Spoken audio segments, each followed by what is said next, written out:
Born and raised, it's plain to see. This is how we roll UP. I got stories, let me tell it. Bow and arrow and a dope ass mullet. Take one shot, that's all it took, son. When I fish, it takes one hook, son. Hunt big game, just take one look, son.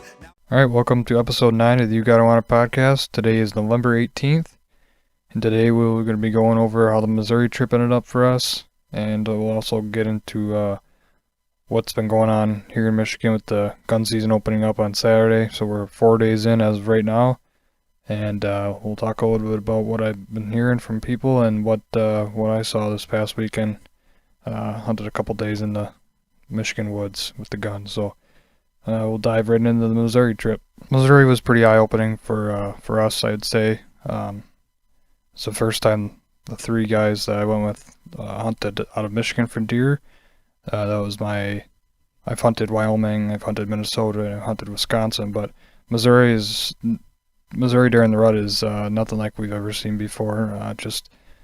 There's not a ton of deer. We didn't see a ton of deer on our sits, but 80% of the deer that we saw were bucks, and you can tell right away that that's why they have such a good rut there and such a good quality of deer down in Missouri, in the northern part of Missouri at least. So we arrived about 3:30, 4 o'clock on Friday and shot our bows before dark and got situated and had high hopes going into the first morning. We were getting on a big cold front. First day was going to be in the 50s, and then it was going to drop into the low 20s at night. So headed out with high expectations Saturday morning, and when we sit, it's an all-day sit most of the time. I think we plan to sit all day out there every day. So went out Saturday morning, and I sat 12 and a half hours and got skunked.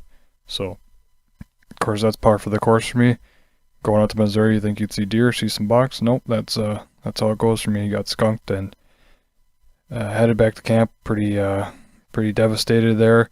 And but out of the other 5 guys, everyone saw bucks and saw deer, and a couple guys saw some nice bucks, but couldn't get a shot. So Sunday morning we switched up locations because of the high winds that were coming in. I ended up sitting on a ground blind. I ended up sitting on a pop-up blind about 7 feet up in the air on a tower, in a little secluded food plot, and sat there till about 10:30 that day, and the wind was right in the face even with the pop-up, and it was just kind of blowing 35 miles an hour. So Eric and I headed in early that day and headed to town, got a bite to eat, but I did end up seeing 4 bucks that morning.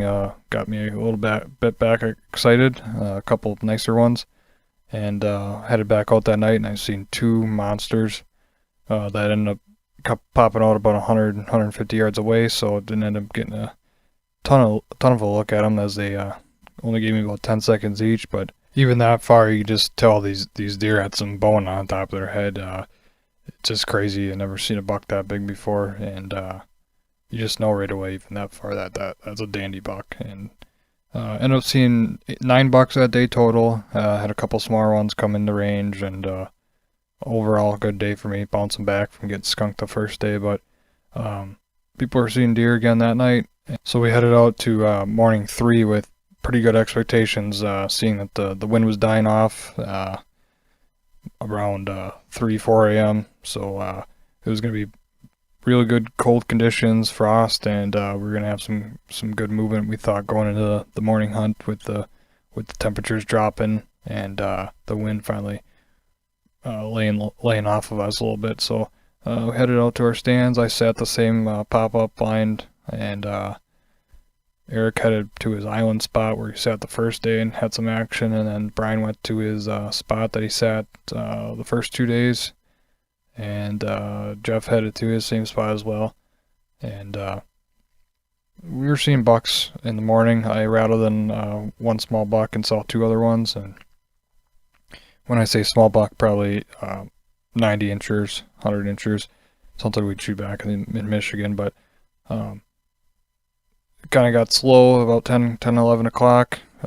We hunted all day, and then about noon, about 12:30 actually, we got a text from Brian with all we got was a drop of blood and a buck emoji, and that really got us pretty fired up, and he said buck down. So what happened was with him, he was had a buck and a doe. He had a buck chasing a doe early morning, and watched it bed down in the CRP out of range, and then kind of lost track of him a little bit. And hours went by, and at about noon, a fawn nubbins was messing around behind him in the food plot, and something caught the attention of the fawn, and out popped the big 9-pointer. I think he ended up losing his doe or something, and he was kind of looking around, and came right out in the open. Brian shot him at about 28 yards, and double lung right through, passed through, and ran about 70 yards and piled up right on the edge of the woods. So that's got to be pretty cool. That's got to be pretty cool to have happen to you. And yeah, he was sending us messages that it was down, and ended up being about a 135-inch nice mass 9-pointer, about 17-inch spread probably. Just a perfect Missouri buck. That was his first buck out of state, and that got us fired back up as we headed into the second half of the 5-day hunt. And we hunted the rest of the day. Jeff saw a dandy 10-pointer around, I think in the morning, more about 9-10 o'clock. Couldn't get a shot off on that. And then Eric was having a lot of that action on his island that he was hunting, and I didn't see much the rest of that day, I don't think. I think I saw 4 bucks total that day. So I got back to camp, and the buck was already hanging, and just a perfect looking buck. The bodies on these deer out there are just crazy when they're mature. 4 or 5-year-old buck. Brian took it to the processor the next day, and he was guessing about 250 dress, which is just crazy for us to hear when we live in Michigan. 200-pound deer is very, very big for us up in the UP here. But he brought it to the processor, and for 50 bucks he put a rush on it, and within 24 hours he had all the meat bagged up and packaged, and it was already back at camp the 4th night. So that's pretty impressive, and really good price for everything too. So no complaints there. So day 4, it was starting to get warm up again. It was going to be in the high 50s that day. They decided to send me to day 1 spot. I was kind of concerned, but the second day when it was really windy, the shooter did cruise through there at 7 o'clock. That's why I was sitting there. I think there was a buck fairly consistent using that cruising area. But it was a spot that they said that you weren't going to see a lot of deer, but you should see that shooter buck. But headed into day 4, I'd say not with high hopes. I just had a bad feeling about that spot, and ended up being true. I ended up seeing one of the 8-pointers I saw the second day. Small 8, nothing I'd even shoot here, but about 11 o'clock, and that was it. So I sat 2 days at that spot and saw 1 small 8-pointer. So I was pretty beat up after day 4.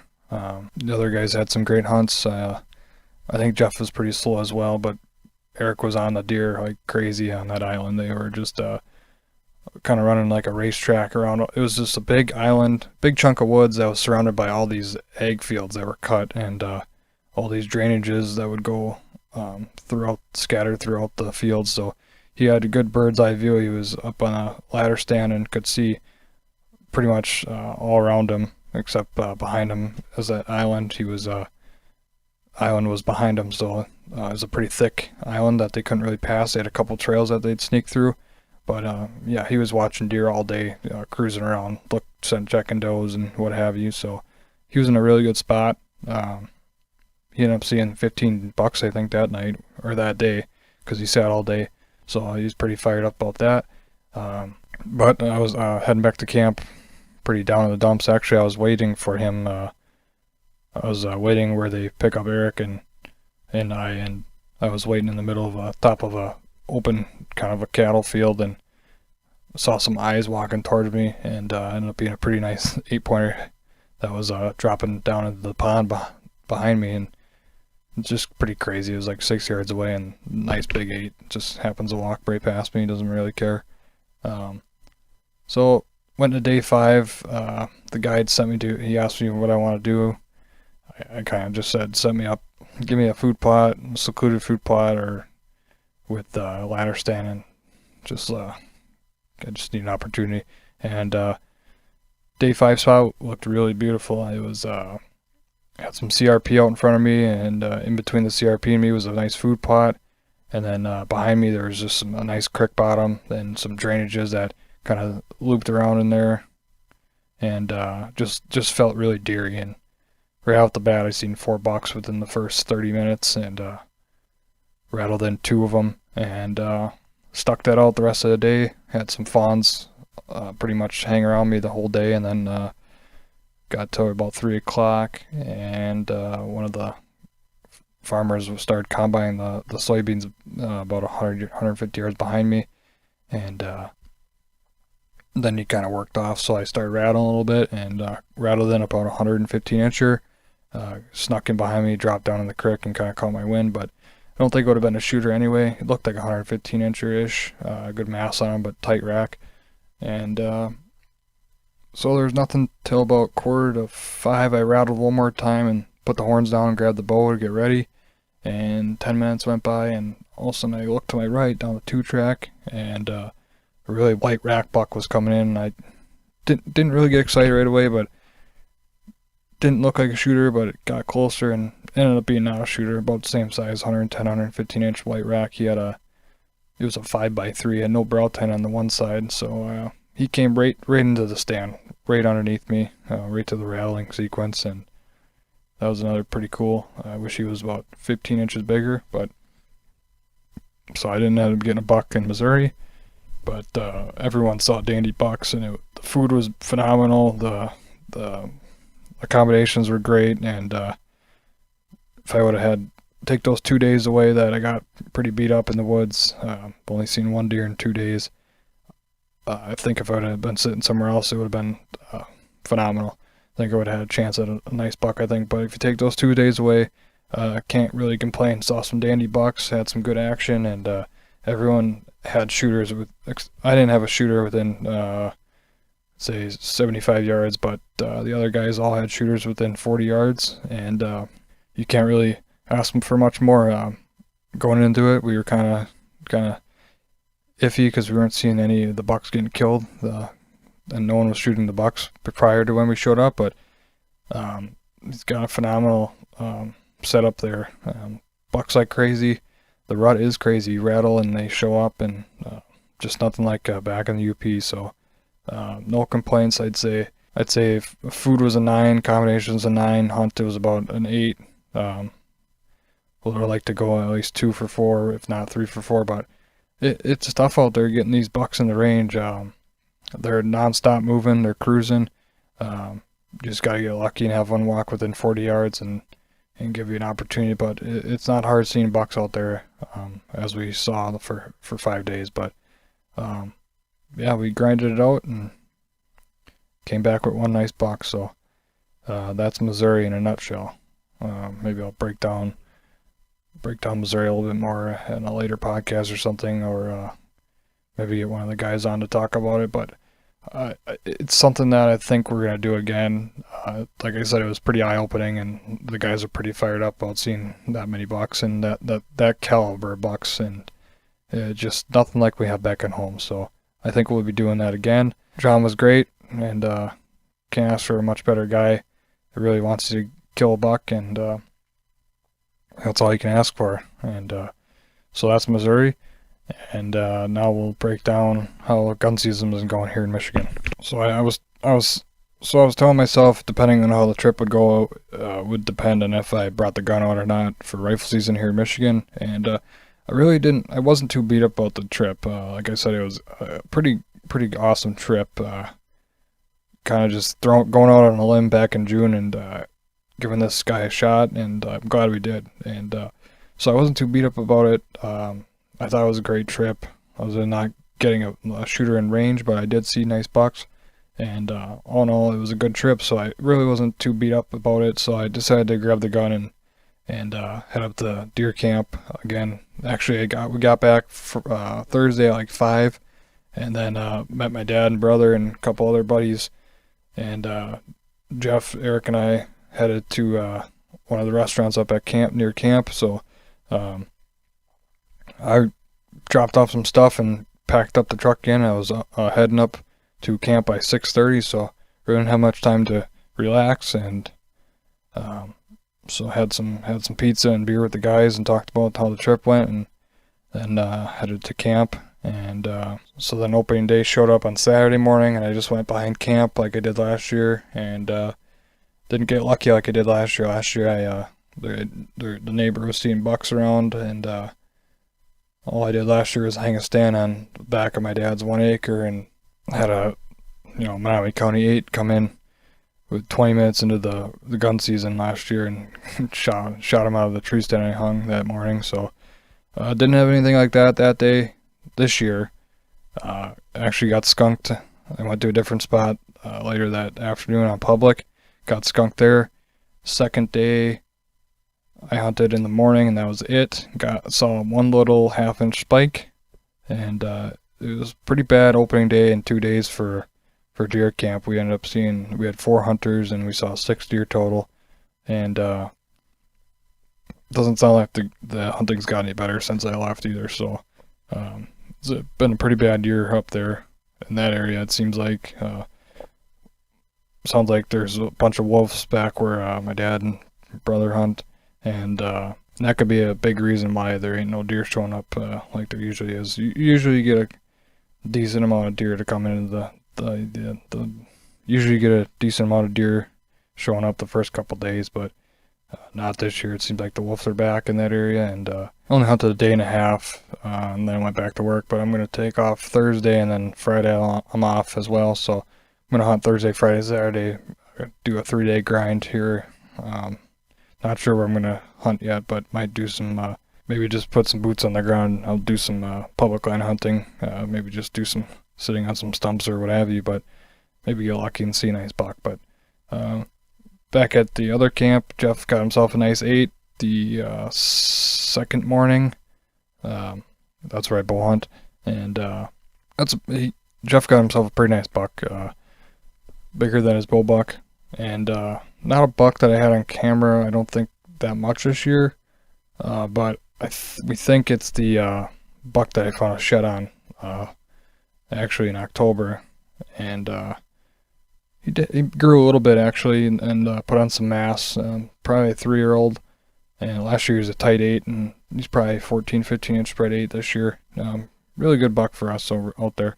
I'd shoot that if I was hunting there. So that's all that was seen there though for Brian and Eric sat the first day, and no other shooters were seen, but the neighbors were up, and they had 10 or 11 guys that were hunting on an 80, so we're a little concerned on what was going to happen on that 80, but they ended up getting one Menominee County 8, so none of the big ones were shot. But that's another thing is when we were out in Missouri, and our biggest buck showed up in daylight twice, the Big 10, and we had another dandy show up on camera but at night. But other than that, we didn't really miss much, other than that Big 10 showed up on 2 spots. But that's the only problem. We left at one of the better times to hunt in Michigan, but I don't think the guys are too worried about it, as there's a lot bigger bucks running around in front of them every day, it seemed like in Missouri. So yeah, not really hearing a lot of good things coming out of where we hunt. Our area's been pretty slow. Not many people are seeing a lot of deer, it sounds like, but we'll see. We got a couple big buck nights, they call it, these next couple nights, so we'll see how those how the turnout is at those. But seeing a picture at one of the processing places, that was pretty disappointing. The batch of bucks that were showing up there, it seemed like maybe 1 or 2 nice bucks. The rest were, basket bucks, spikes, forks, and just, it's a shame what the county, it's a shame what the UP has gotten to these past 10-15 years. But thought the last couple of years it was getting better, but after seeing those pictures, it just seems like it's going in the wrong direction again. But we'll see what the numbers, how the numbers look at the end of rifle season here in the UP, and see how the big buck nights turn out. But yeah, that's about it for right now. I'm gonna hunt 3 days with the rifle again this weekend and see if I can't find a buck on public land. Otherwise, I'll probably be done with the rifle for the year, and then we got muzzleloading up at the Camp Jeb again this year. So hopefully there'll be some nice bucks that make it through rifle season up there. We had actually really nice buck come through last night or the night before on 2 cameras. He covered 3/4 of a mile in a couple hours, actually, maybe an hour. And he's got a broken G2 this year. Last year he had a broken G3 if it's the same buck, but he looked really good. But yeah, a couple days with the gun, and then wait till muzzleloading opens back up, and that's probably going to be it for me this year with the guns. And that's probably going to be it for me with the Michigan deer season. Haven't had a good year again, but we'll keep at it and see if we can't get a nice buck with the gun this weekend, in the public land. So thanks for listening, guys. Hope you guys are enjoying the podcast, and broke down Missouri today and a little bit of the gun season here in Michigan. So we'll see you guys next time on the next episode of the You Gotta Want It podcast.